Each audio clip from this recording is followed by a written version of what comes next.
Pues ya estamos de vuelta aquí en Todo es Geopolítica, como cada día a las 4 de la tarde. Estamos muy pendientes de analizar todo lo que va pasando en el día. Ya saben que además hoy otra vez a esta hora comienza la Asamblea General de las Naciones Unidas de Emergencia. Ayer lo teníamos y ayer pudimos ver cómo miembros, por ejemplo, de Israel, el representante de Israel, el representante de Palestina, hicieron declaraciones también, bueno, pues que no dejaban de ser polémicas, incendiarias también las de Irán, que llegó a decir que, bueno, le mandaba también un mensaje a Estados Unidos de que no se salvaría en el caso de que se extendiese la guerra entre Israel y Hamás, y precisamente hoy hemos visto cómo Estados Unidos habría atacado dos instalaciones relacionadas con Irán, o que al menos desde Estados Unidos las relacionan con Irán, y que estaban en Siria, dentro del territorio sirio. Así que parece que la tensión entre Irán y Estados Unidos pues está subiendo también en las últimas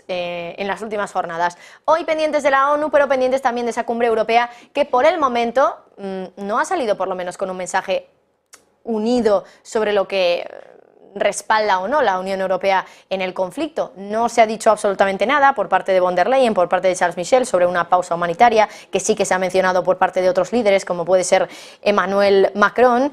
Y todo esto se produce mientras, por ejemplo, Qatar está también hablando. Ya saben que Qatar es uno de los países de Oriente Medio que respalda más bien a la parte palestina de ese conflicto, y ahora ha anunciado que su mediación sobre un alto el fuego y el intercambio de rehenes está avanzando de manera rápida. Sergio Fernández, cuéntanos. Buenas, Marta. Pues precisamente estamos pendientes de este conflicto en Oriente Medio, donde Qatar está jugando un papel importante. De hecho, en Israel hay división de opiniones. Algunos están elogiando el papel de Qatar como mediador, mientras que otros dicen pues que igual más bien en lugar de ser un socio, igual es un enemigo. Sin embargo, Qatar ha anunciado hace apenas unos minutos que las negociaciones están avanzando rápidamente para dos cuestiones: para lograr un alto el fuego y un acuerdo de intercambios entre Hamás e Israel. Dice que están viendo aumentos significativos, importantes, sobre todo en la cuestión de un alto el fuego, y además también apuntan a que ha habido procesos significativos en las negociaciones para liberar a rehenes retenidos por Hamás, pero eso sí, dicen que todavía quedan algunas cuestiones pendientes. Dice que las negociaciones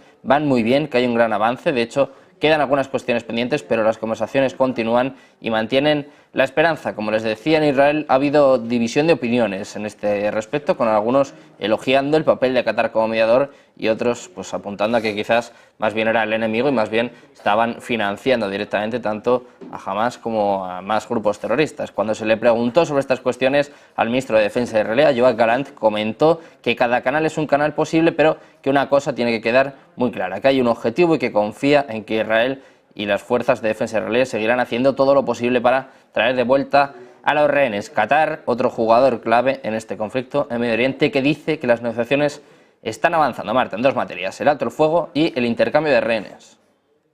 Pues Sergio, muchísimas gracias. Pendientes de ese avance rápido, dice Qatar, de las negociaciones sobre ese alto el fuego. Creo que ya tengo a nuestros invitados preparados, así que voy a saludarlos. Juan Antonio Aguilar, director del Instituto Español de Geopolítica; José Luis Orella, profesor de Historia Contemporánea de la Universidad CEU San Pablo. Muy buenas tardes a los dos, Juan Antonio y José Luis. Muy buenas. Bueno, muy buenas, un placer.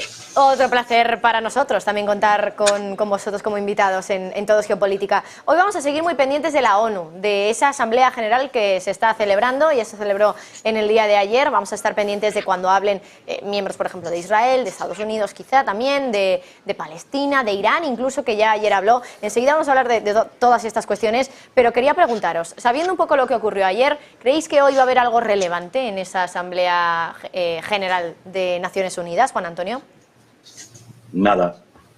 Vamos a ver, las resoluciones de la Asamblea General de Naciones Unidas no son vinculantes, con lo cual solo tienen como mucho un peso político, ¿no? Un interés político de saber cuál es la opinión mayoritaria de los estados. No es la primera vez que salen resoluciones de la Asamblea General de Naciones Unidas en condenando a Israel.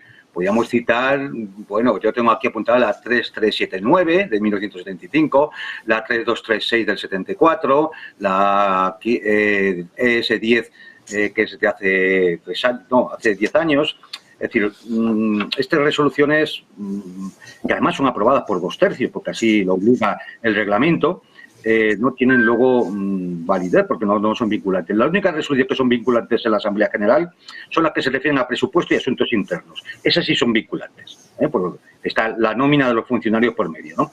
Pero el resto no tiene ninguna aplicación efectiva, ¿no? Por lo cual, bueno, que vamos a esperar en esto.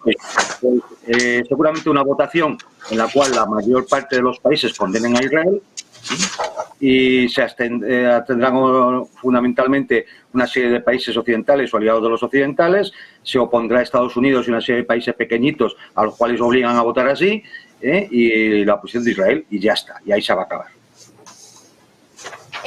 Que la gran pregunta, ¿no?, que va a estar un poco coleando en esa Asamblea General va a ser sobre la polémica, ¿no?, que hay ahora entre Israel y la ONU.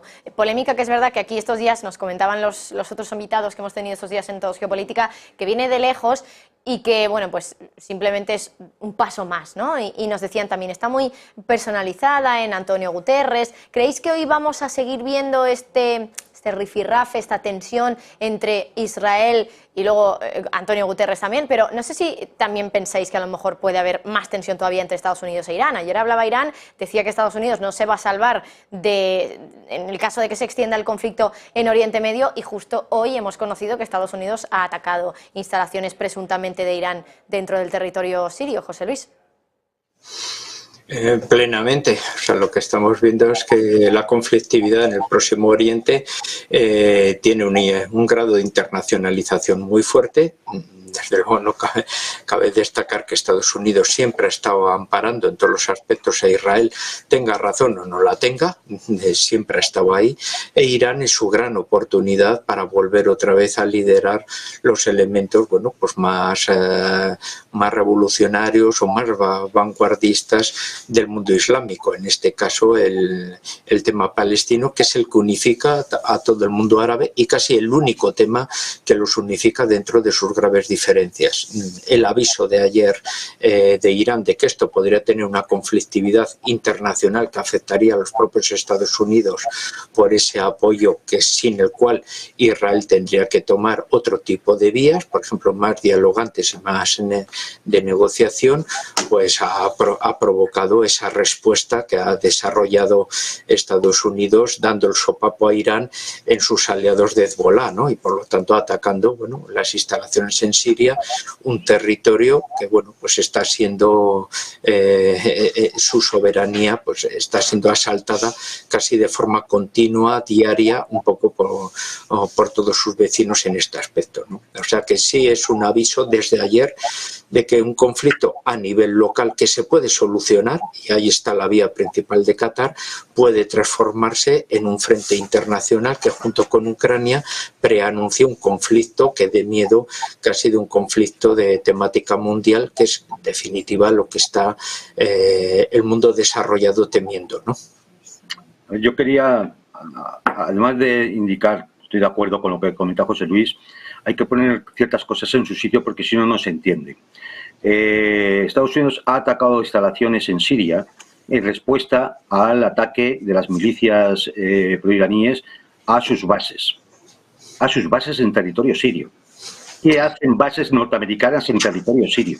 ¿Qué resolución de Naciones Unidas le ha legitimado a ocupar territorio sirio? ¿Qué hacen allí? Se lo voy a decir. Robar el petróleo sirio. Eso es lo que hacen. Robar el petróleo sirio, que luego sigue los conductos por la zona del Kurdistán y se vende clandestinamente en Turquía. Pues los ataques a Siria no son de ayer, son continuos, como ha dicho el profesor Orella. Son continuos, son permanentes. De los últimos 10 días, 4 veces. Han utilizado 3 veces el aeropuerto de Alepo y de Damasco. Y todo porque, bueno, pues hay que mantener una situación de caos geopolítico que solo interesa a Estados Unidos, nada más. Por lo demás, Israel lleva atacando Siria permanentemente desde hace años, cada 2 por 3, con la excusa de que va contra objetivos proiraníes. Eso nunca se sabe, nunca se averigua, pero sí que hacen los ataques. Es más, hay que recordar un suceso bastante lamentable y patético que ocurrió cuando los cazas israelíes se colocaron protegidos por un avión ruso que al final fue derribado por las defensas sirias. Hubo 18 muertos. Esto es lo que están haciendo esta gente, pero no de ahora, desde hace muchísimo tiempo. Precisamente esa era una de mis siguientes preguntas, porque quería adentrarme un poco más en el tema del ataque de Estados Unidos, porque yo decía, ¿esto hasta qué punto es algo usual? Algo que suele pasar, pero que es verdad que ahora pues, nos tiene mirándolo más, con más detalle, ¿no? por todo lo que está pasando entre Estados Unidos e Irán. Y claro, voy más allá porque esa pregunta ya la habéis respondido. ¿Qué implica ahora esto para la relación Estados Unidos e Irán? Sobre todo después del aviso que ya le había hecho Irán a Estados Unidos en el día de ayer.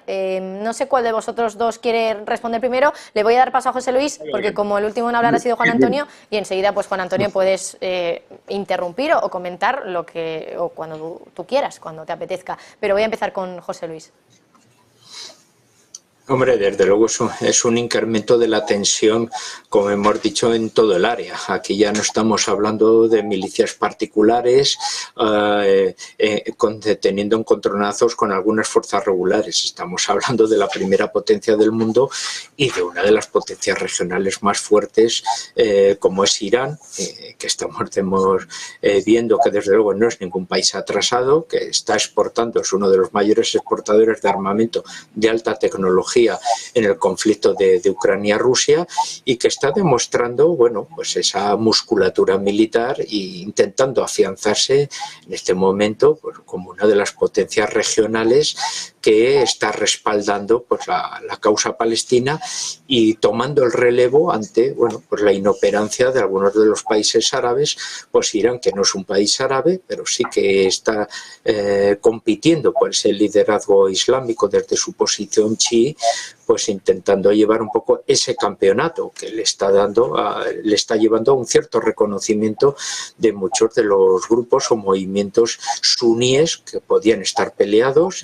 confrontados con él, y que ahora resulta que descubren que todos los musulmanes pueden ir hermanados en una misma dirección. Y ojo, que eso es una idea que siempre se ha intentado desde el pasado evitar, y que ahora los iraníes están conjuntando y se complementa con el puente que desarrollaron de negociación y reconocimiento con Arabia Saudí, con otros países, ya lo habían resaltado con Qatar, etcétera, ¿no? Entonces los iraníes están llevando una política de ampliación, de apertura de sus reconocimientos internacionales al mundo más próximo, y claro, están ahora liderando un poco esa posición de contraposición a unos Estados Unidos que ahora tiene que ver si con esta amenaza, bueno, pues puede resaltar de una manera firme este conflicto, o va a ir sumando heridas a la guerra de Ucrania, a la guerra del Próximo Oriente o a otros frentes que se le pueda llevar, teniendo en cuenta la política de endeudamiento,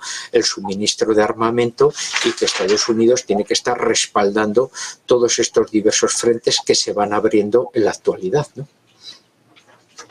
Claro, parece que le crecen los enemigos, ¿no? A Estados Unidos. Tiene por un lado a China, tiene luego a Rusia, tiene ahora también a Irán, que es un viejo enemigo, pero ahora la tensión crece.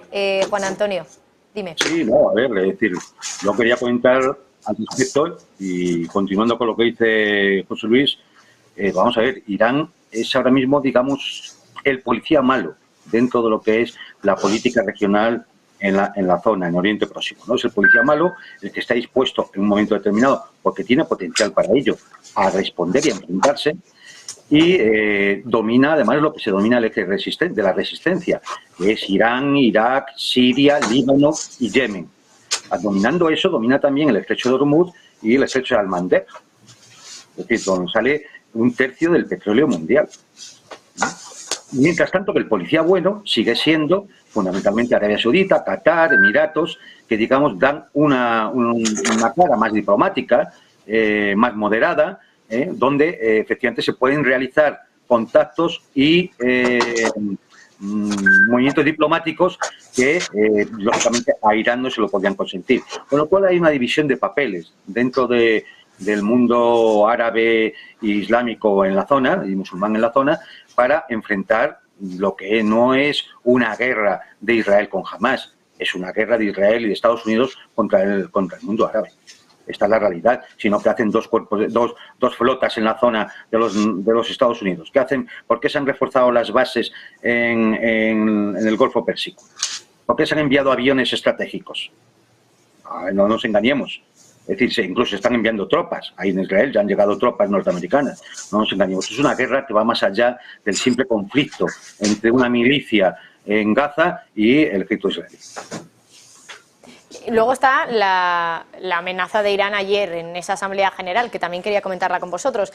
Le dice a Estados Unidos que no se salvará si se extiende la guerra entre Israel y Hamás. ¿Qué potencial tiene Irán para herir a Estados Unidos? Sabemos que es una potencia nuclear importante, pero ¿hasta qué punto creéis que eso realmente puede extenderse y acabar dañando a Estados Unidos? José Luis. Hombre, el amparo que ha ido desarrollando, sobre todo allí donde han existido comunidades chiitas o similares, ha provocado y ha favorecido, bueno, la extensión un poco de esas milicias. Tenemos el caso, se puede decir, modélico, a partir del cual se han ido reproduciendo todos los demás, que es el Hezbollah en el Líbano, y al cual luego posteriormente se han ido sumando por los hazaras en Afganistán, los hutíes en el Yemen, etcétera. O sea, movimientos que no solo tienen ese carácter religioso de ser islámicos chiíes, sino que además asumieron un papel muy de reivindicación de tipo social. Ten en cuenta que los chiíes en el mundo principalmente árabe es el mundo más marginal, más popular, con unas fuertes reivindicaciones sociales que la República Islámica de Irán ha sabido explotar un poco a su favor, ha sabido financiar, les ha dado un sentido de orgullo, de pertenencia, y por tanto estos movimientos políticos no solo tienen ese carácter social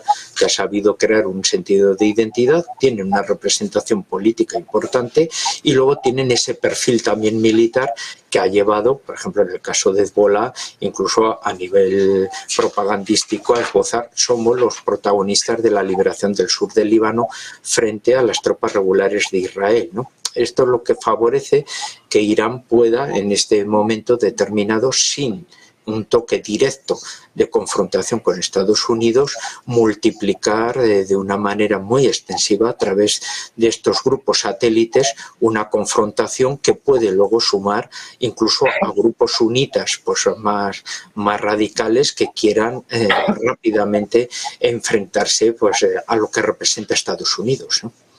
Y en caso de que hubiera una escalada directa que enfrentara directamente a Irán con Estados Unidos, sin duda alguna, la misilística iraní y sus drones están suficientemente avanzados como para atacar todas las bases norteamericanas que existen, no solo en el Oriente Próximo, sino en gran parte del Mediterráneo.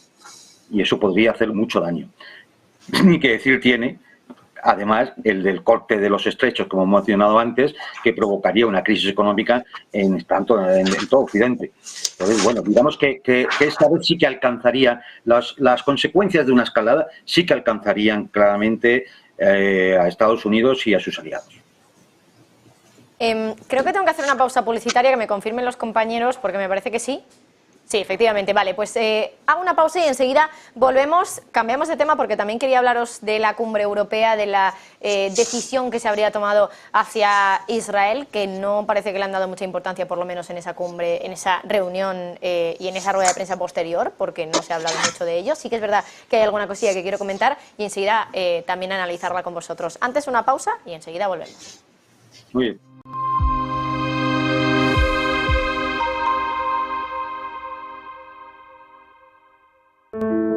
Dicen que el agua de Madrid es la mejor agua del mundo, pero ¿sabes lo que hay detrás de cada gota? Un gran equipo de profesionales que trabaja para tratar y llevar el agua de todos a todas partes, cuidando del medio ambiente y cuidando de ti.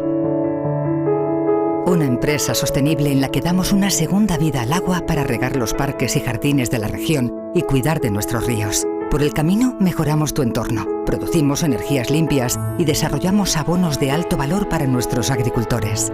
Y además de todo eso, estamos muy cerca de ti para ofrecerte no solo la mejor agua, sino también el mejor servicio. Ahora ya sabes lo que hay detrás de cada gota. Canal de Isabel II. Cuidamos el agua.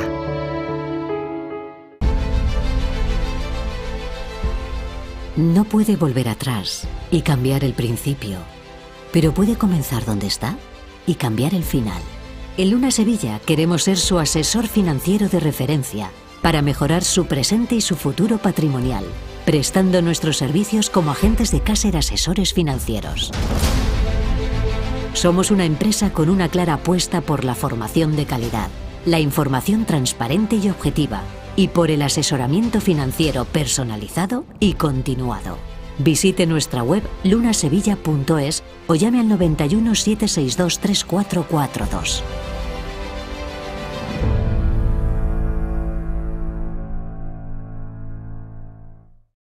¿Se puede poner a prueba vuestra tecnología de trading? Sí. ¿Y vuestra ejecución funciona al milisegundo? Sí. ¿Y vuestros spreads están entre los más bajos del mercado, no? Si quiere, puede probar nuestra primera demo. Es difícil encontrar un broker que cumpla con todas sus expectativas. O quizá no tanto. Active Trades, broker online desde 2001.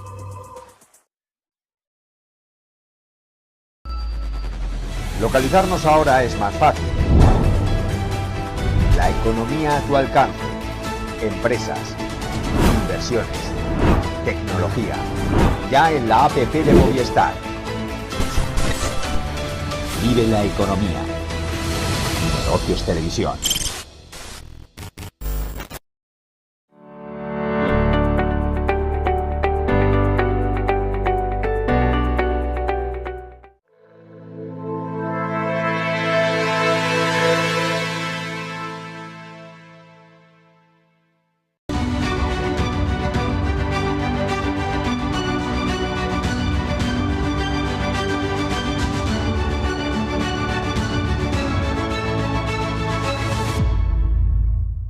Pues ya estamos de vuelta y mirando a la cumbre europea que se ha celebrado en estos 2 últimos días, porque a principios de esta semana escuchábamos a Borrell que después de una reunión de ministros de Exteriores no quería aventurarse a decir cuál iba a ser la postura europea respecto a una pausa humanitaria, respecto al respaldo de esa pausa humanitaria que también se pedía desde la ONU. Bueno, pues hoy es verdad que en la rueda de prensa no hemos escuchado mucho a von der Leyen hablar del tema, pero si miramos el documento posterior a esa cumbre, sí que vemos que efectivamente la Unión Europea habría respaldado esa pausa humanitaria. Javier Luengo, que ya está de vuelta desde Valencia, cuéntanos qué es lo que dice ese documento. Muy buenas.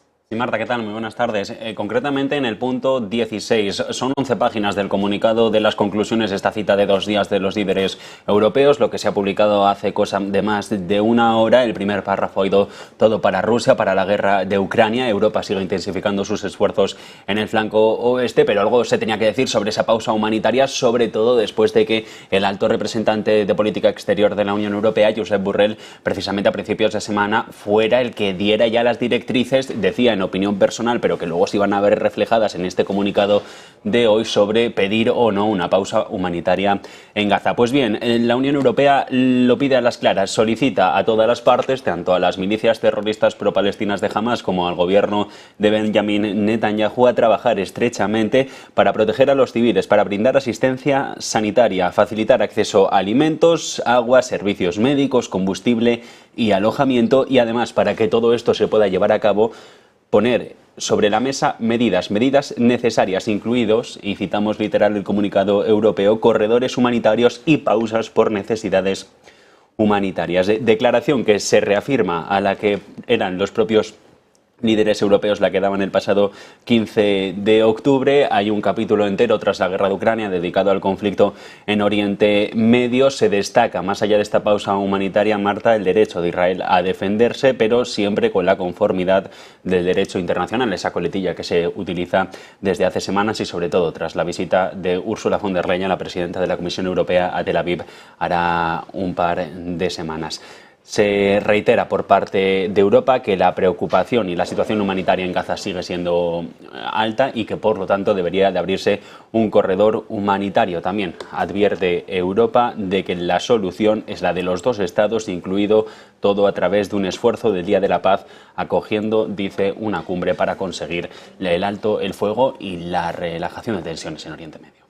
Pues Javi, muchísimas gracias. Doy paso otra vez a Juan Antonio, a José Luis, que siguen con nosotros en Todo es Geopolítica, para analizar esa pausa humanitaria que ha respaldado la Unión Europea. Aún así, insisto, en la rueda de prensa apenas se ha tocado el tema, en las preguntas tampoco hemos escuchado que las primeras por lo menos fueran precisamente sobre este tema, y aquí veo muchas diferencias, ¿no?, respecto a la postura que tiene Estados Unidos.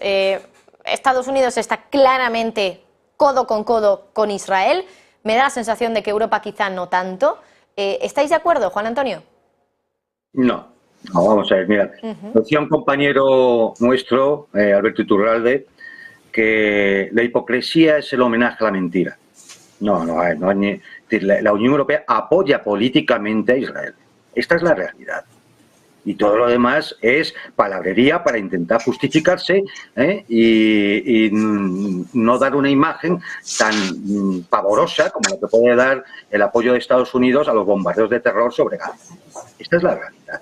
Vamos, aquí los líderes europeos, ¿dónde han ido a apoyar, a solidarizarse? A Israel. No han ido nunca a Palestina, después de 56 años desde la resolución 242. Nunca. Han ido a Israel. Aquí hablan de corredores, pausa humanitaria, perdónenla, corredores humanitarios, ¿dónde? ¿Cómo? Ayuda humanitaria, ¿cuánto han mandado? Porque allí han ido aviones turcos, aviones rusos con ayuda humanitaria a Egipto para que entren por la parte sur de la franja de Gaza. ¿Qué ha mandado la Unión Europea? Nada. ¿Alguna sanción de la Unión Europea a la guerra de Netanyahu? Ninguna. No, hombre, es decir, es pura hipocresía, pura hipocresía. Es decir, la Unión Europea está claramente posicionada, no tan descaradamente como los Estados Unidos, no va a implicarse seguramente con fuerzas armadas, salvo quizá el Reino Unido, por una razón muy sencilla también, porque no dispone de ellas para poder estar en dos frentes a la vez, y por lo tanto lo único que hace es un discurso, una monserga muy típica de políticos en las que intentan quedar bien con todo el mundo. Y eso es lo que hemos asistido hoy, una vez más, porque también esto viene de largo. Sí que es verdad que dentro de la Unión Europea, claro, como son tantos países, hay posiciones y posturas bastante distintas, ¿no? Por ejemplo, está la postura española, que ahora enseguida vamos a intentar recuperar un fragmento de la comparecencia de Pedro Sánchez, que ha dicho que una solución de dos estados, por ejemplo, no sería suficiente, que aquí me da la sensación de que está mirando más hacia el lado de Palestina, ¿no, José Luis?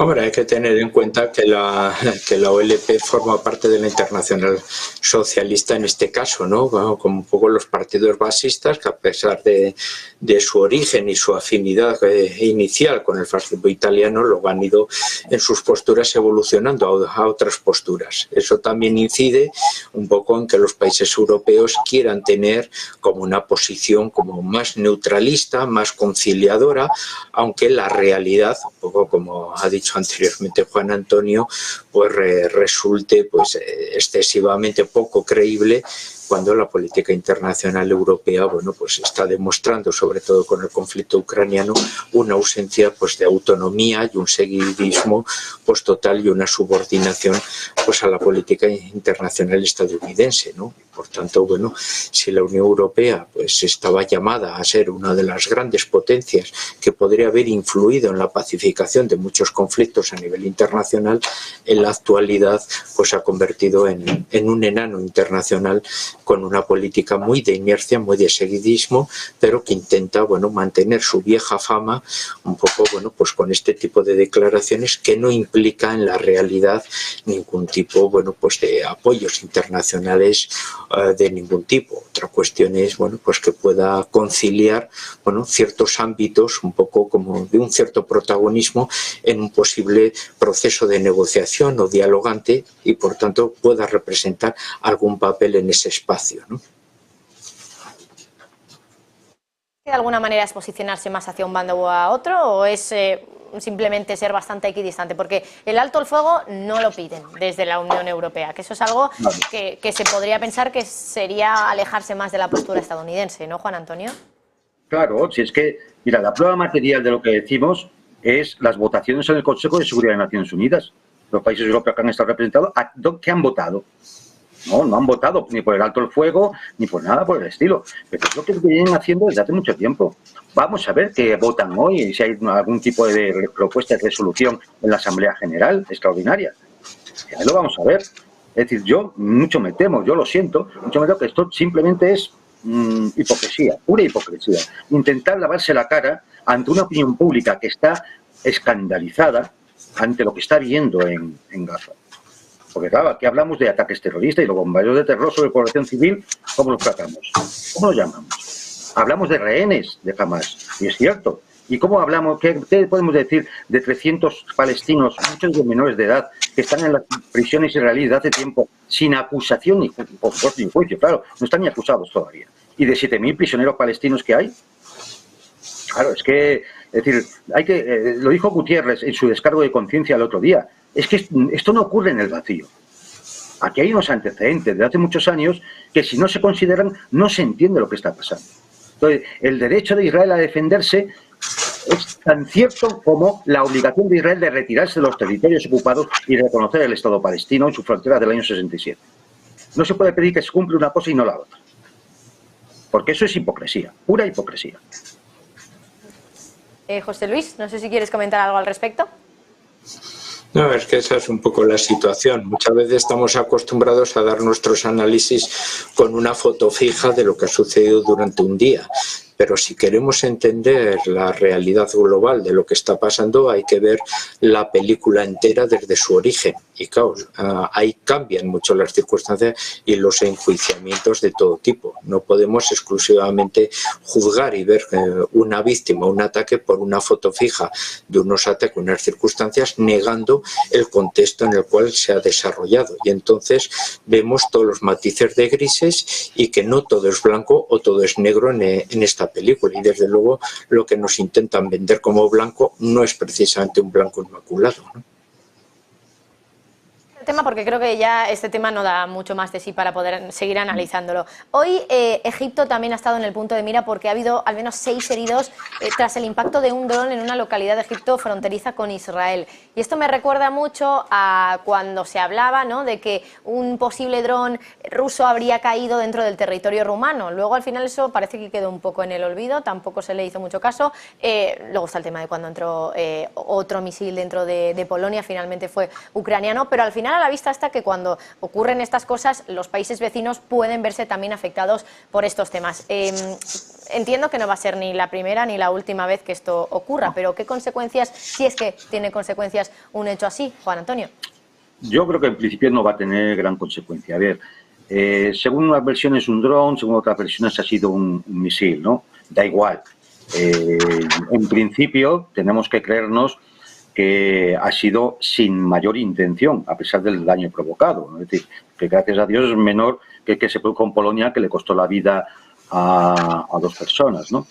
En este caso es evidente que es un artefacto israelí, por una razón muy sencilla, porque ocurre a 600 kilómetros de Gaza y los cohetes de Hamas y demás no tienen ese alcance.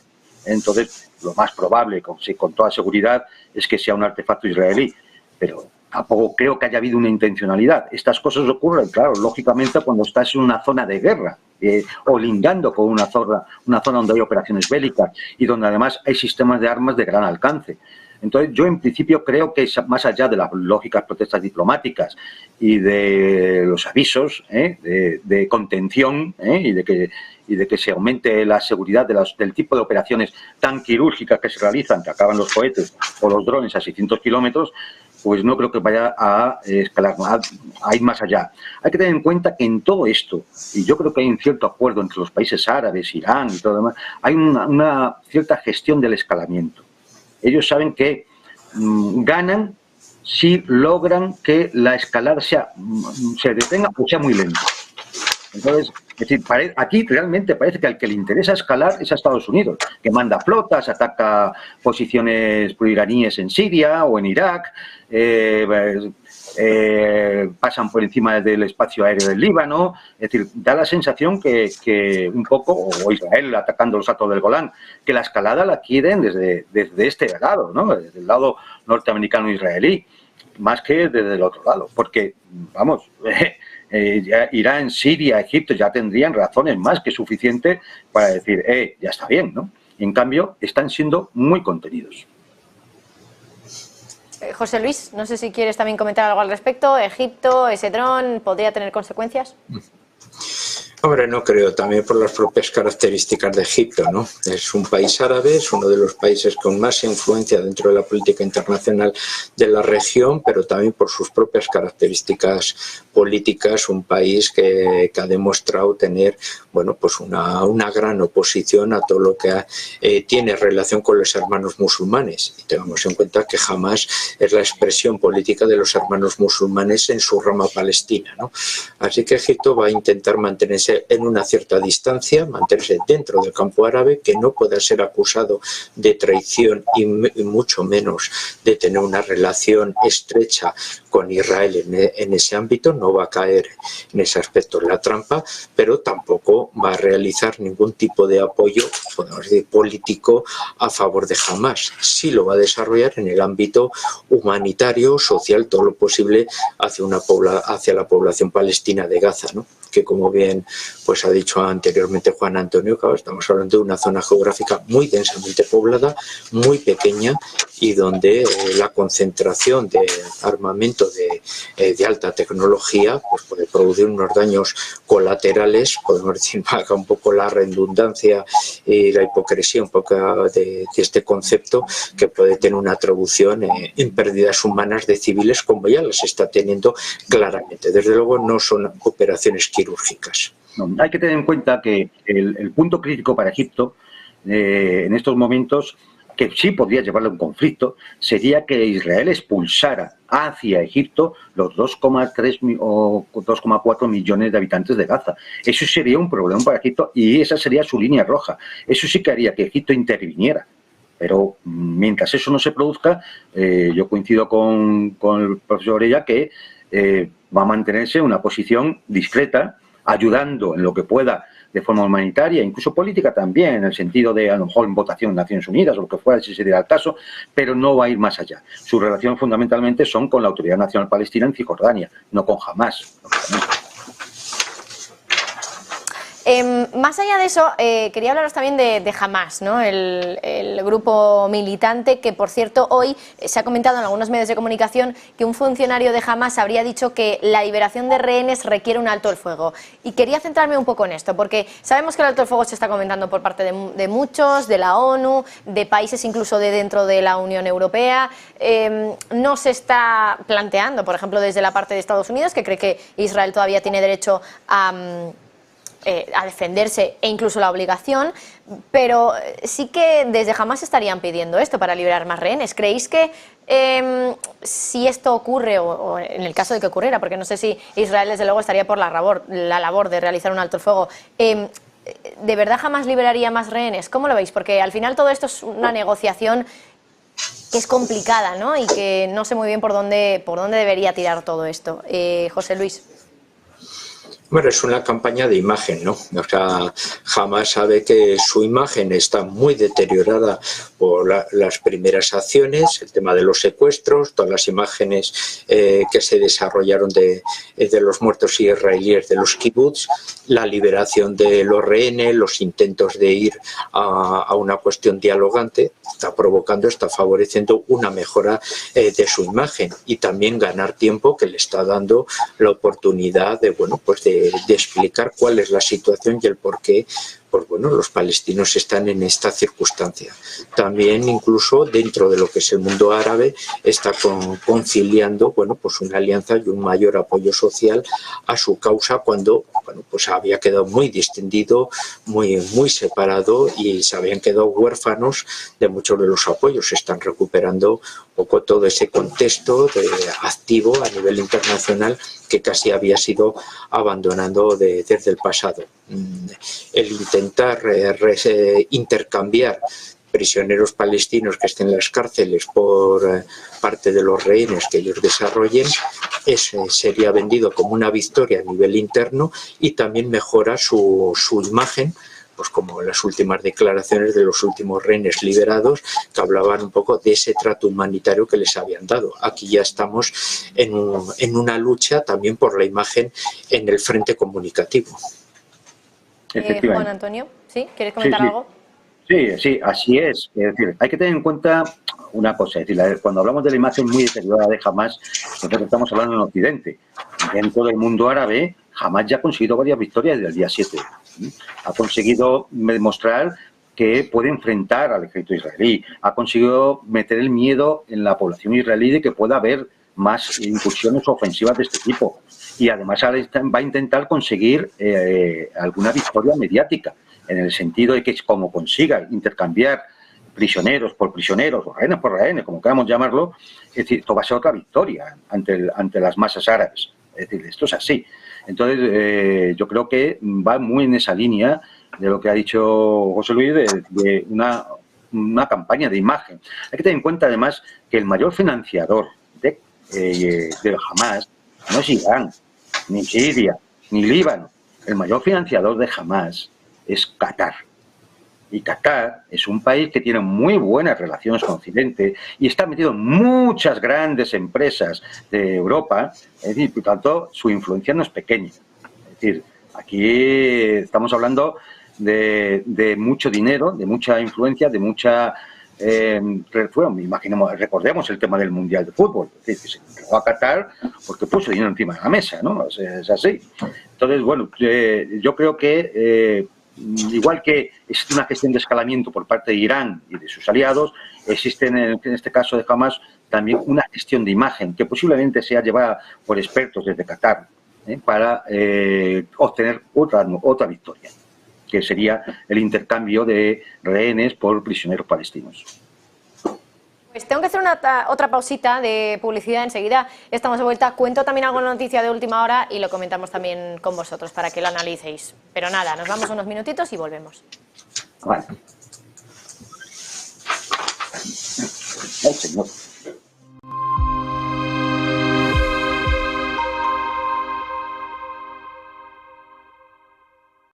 En esta casa nos gustan los datos, sí, la información de rigor, pero hay cosas que no pueden explicarse con un informe, ni reducirse a una estadística, porque simplemente se sienten. Y hoy toca hablar de ello, del flamenco. Y lo que tampoco podemos explicar es por qué los tablaos flamencos de Madrid están llenos, en su mayoría, de turistas extranjeros. Miles y miles de personas recorren medio planeta para ver algo que no solo tenemos a la vuelta de la esquina, sino que forma parte de nuestra cultura, de nuestras raíces. El flamenco está viviendo su mejor momento y en la Comunidad de Madrid tenemos la oportunidad de disfrutarlo.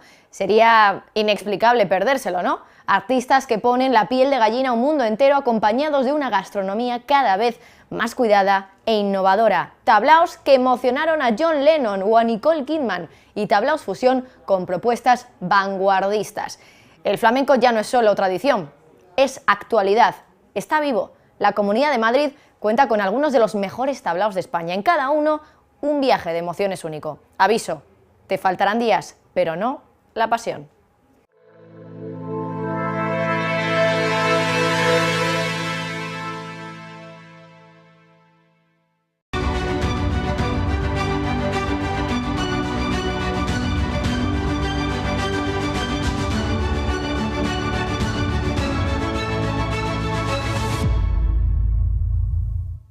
Y seguimos mirando al conflicto en Israel por declaraciones que nos llegan del presidente bielorruso. En este caso, Alexander Lukashenko.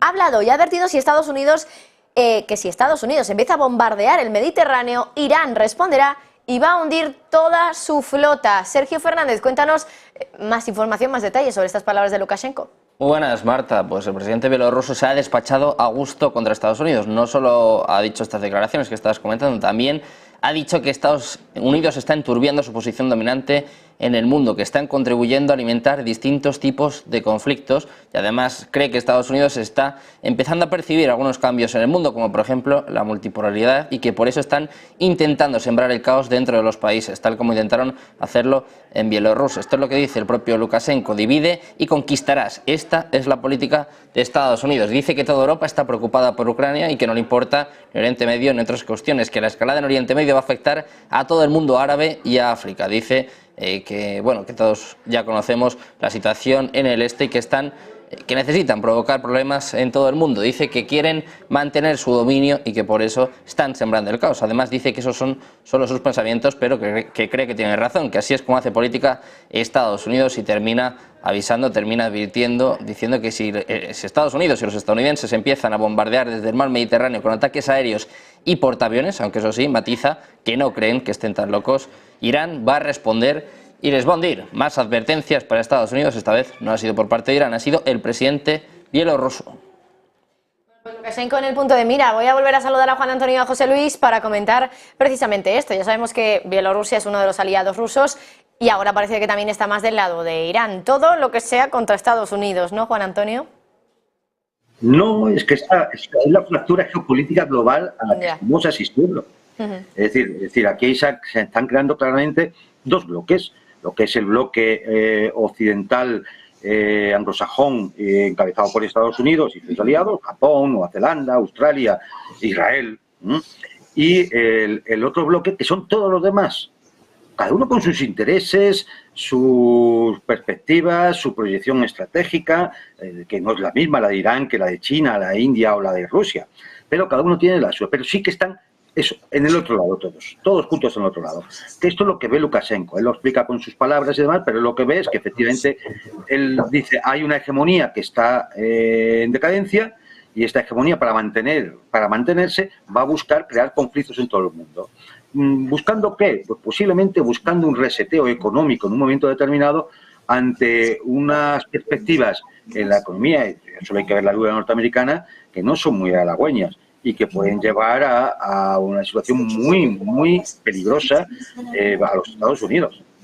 Pues ahí tenemos el proceso de desdolarización, ahí tenemos la ampliación de los BRICS, ahí tenemos toda una serie de acontecimientos que se van dando que lógicamente apuntan a un choque y a esa fractura geopolítica global.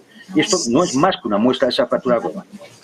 El hecho de que puedan Irán hundir buques de la flota norteamericana es muy posible por dos razones. Primero, por la cantidad de misiles que tiene Irán, que puede sofocar, desbordar las defensas de esas flotas, y segundo, porque algunos de los misiles iraníes ya son bastante adelantados. No sabemos si habrán obtenido la tecnología, ahí lo dejo, pero ya son bastante adelantados como para tener ya un alcance cuasi hipersónico. Y eso es muy difícil de enfrentar. José Luis, no sé si quieres también comentar algo al respecto. Enseguida os cambio de tema y os hablo de China, pero antes, por cerrar un poco todo lo que tiene que ver con Israel, Estados Unidos, Irán. Hombre, es que la situación que acaba de retratar o de describir Juan Antonio, pues se ha estado visualizando en las dos últimas décadas a través de todas las revoluciones de colores, la mal denominada primavera árabe, etcétera, ¿no? O sea, un intento de un mantenimiento de una hegemonía global, pues mediante lo que ha sido pues golpes de Estado, divisiones, creación de ejecutivos con una gran fragilidad y intervenciones armadas. Y estamos viendo incluso pues acontecimientos en países muy recientes, pues como ha sido Armenia, los resultados que han tenido pues con una revolución de color, pues que subió a una persona que no tenía ni presencia política y de repente pues se transformó en presidente del gobierno, y cuáles han sido las consecuencias para su país un poco en este momento, ¿no? Entonces, bueno, pues son 2 décadas de muchos cambios, de orientaciones, de fragilidad, de minar la estabilidad de los gobiernos y lógicamente pues todo el mundo mira hacia el interior pues las posibilidades que pueda haber de eso. Hay que tener en cuenta que muchas de estas ONGs en la propia Unión Europea han estado acusando a varios de los gobiernos europeos incluso de no ser democráticos cuando estaban amparados socialmente y de que había que hacer todo lo posible para derribarlos, y tengamos en cuenta que se ha hecho dentro de la Unión Europea, ¿no? Quería comentaros también sobre China, ¿no? Porque sabíamos que hoy, estos 2 últimos días, jueves y viernes, eran importantes por la cumbre europea, pero también por la reunión que iba a tener el ministro de Exteriores chino, Wang Yi, con Blinken, que había viajado el ministro de Exteriores chino a Estados Unidos. Quería pediros una valoración un poco de cómo veis las relaciones Estados Unidos-China en los últimos meses y también un poco en el último día, ¿no? Hoy hemos escuchado cómo Wang Yi le decía a Blinken que hacía falta un diálogo profundo para poder estabilizar los lazos. Y me da la sensación de que desde China se está, por lo menos, intentando dar la imagen de que se quiere tener más relación o acercar un poco más la postura con Estados Unidos. No sé hasta qué punto eso es real o no, pero la imagen a mí me da la sensación de que está ahí, José Luis. Hombre, se están cambiando algunas fichas, ¿no? En el que una de las, podemos decir, fichas, el ministro de Defensa de la República Popular China, pues haya sido sustituido, no se sabe en dónde está, y era una de las personas que Estados Unidos había claramente dicho que ellos no se sentarían en ninguna negociación con él, y ha sido relevado y ha sido sustituido por otra persona, pues denota que la República Popular China no cambia sus decisiones políticas, pero sí está cambiando las caras y desde luego está abriendo un poco poco esos puentes, un poco de diálogo, de negociación hacia Estados Unidos de esa manera, ¿no? Por lo menos se está dando una oportunidad dentro de esa rivalidad de eliminar las personas que puedan ser vistas como una mayor oposición, más agrestes, y presentando otras personas que son totalmente fiables pues, para Xi Jinping, y por el contrario, bueno, puedan tener un aspecto más dialogante para lo que cree Blinken, que es lo que él pretende vender luego a su presidente Biden, ¿no? Yo diría, además, que estamos ante un episodio más de lo que es la típica diplomacia china. Es una diplomacia siempre muy amable, siempre muy extendida en el tiempo, muy propicia a decir sí, y en cambio es raro que se ponga en una postura muy negativa. ¿Qué necesita China? Sabe que tiene un enfrentamiento geopolítico con Estados Unidos. ¿Qué necesita China? Tiempo. Necesita tiempo. Y China va a intentar ganar ese tiempo. Y lo hará con maniobras diplomáticas, lo hará con tiras y aflojas, y sobre todo está viendo lo que está ocurriendo en el mundo. Y hay un precepto de Sun Tzu, el estratega chino, que hay siempre que recordarlo: no molestes a tu enemigo cuando se está equivocando. Y creo que los chinos esto lo tienen muy claro. Es decir, entonces, bueno, pues mira, si esto sirve para que la visita del ministro chino a Blinken sirve para que la cosa se extensa un poco, para que las acciones que pudiera tomar Estados Unidos contra China se ralenticen, esto le sirve para ganar tiempo a Xi Jinping, entre otras cosas para llegar a sus planes de armamento estratégico, ¿no? Ya advirtió el Pentágono recientemente que la intención de China era tener más de 1000 cabezas nucleares para finales de la década. Eso es ponerse a la altura casi de Estados Unidos, en cuanto a cabezas nucleares operativas. Entonces, bueno, yo creo que hay que verlo en esto. Habrá muchos tiras y aflojas, habrá momentos de mayor tensión y momentos de menor tensión, pero lo que sí está claro es una cosa, y es, a efectos prácticos, cuando hay que decidir, el voto chino está donde está, tanto en Naciones Unidas como en el G20, como en cuando se reúnen para hablar de la franja de la ruta de la seda, etcétera, etcétera. Yo creo que eso no va a cambiar, porque eso es la percepción a largo tiempo que tiene como proyecto China, como proyecto de país. Entonces, eso no nos va a cambiar. Lo demás, pues bueno, vamos a ver mucho ejercicio diplomático, mucha negociación, mucho tira y afloja, pero creo que ellos lo tienen claro. Quizás China sea de los que más claros tienen la cuestión de la situación mundial. Nos quedan un par de minutitos, pero quería comentarlo con vosotros porque hoy una de las noticias también en torno a China ha sido la muerte del ex primer ministro chino, de Li Keqiang, por un ataque cardíaco.